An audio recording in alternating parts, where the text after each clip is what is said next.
গভীর নেশার পিনিকে মুখে খাবার তুলতে পারছেন না জনপ্রিয় সঙ্গীত শিল্পী মাইনুল হাসান নোবেল। ভাইরাল হয়েছে সামাজিক যোগাযোগ মাধ্যমে নোবেলের একটি ভিডিও।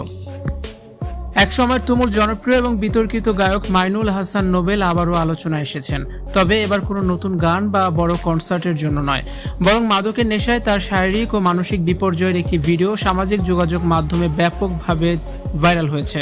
ভিডিওটিতে নোবেলকে এমন এক অবস্থায় দেখা গেছে যা তার ভক্ত অনুরাগীদের মধ্যে চরম উদ্বেগ ও হতাশার সৃষ্টি করেছে।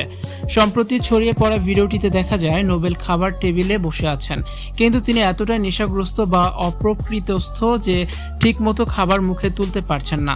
তার হাত কাঁপছিল এবং অত্যন্ত ধীর গতিতে প্রায় অচেতন অবস্থায় তিনি খাবার খাওয়ার চেষ্টা করছিলেন। তার চোখ মুখের অভিব্যক্তি এবং শারীরিক অঙ্গভঙ্গি দেখে স্পষ্ট বোঝা যাচ্ছিল যে তিনি সাধারণ স্বাভাবিক অবস্থাতে নেই। নেশার পিনিকে ডুবে আছেন নোবেল, খাবার মুখ পর্যন্ত তুলে নিতে পারছেন না। ভিডিওটি ভাইরাল হওয়ার পরপরই নেটিজেনদের মধ্যে সমালোচনার ঝড় উঠেছে। অনেকেই মন্তব্য করেছেন যে নেশা নোবেলকে তিলে তিলে ধ্বংস করে দিয়েছে। একসময়ের শক্তিশালী কণ্ঠের এই শিল্পী এখন নিজের ন্যূনতম কাজগুলো করতে হিমশিম খাচ্ছেন। নেশার ভয়ঙ্কর প্রভাব পড়েছে নোবেলের উপর।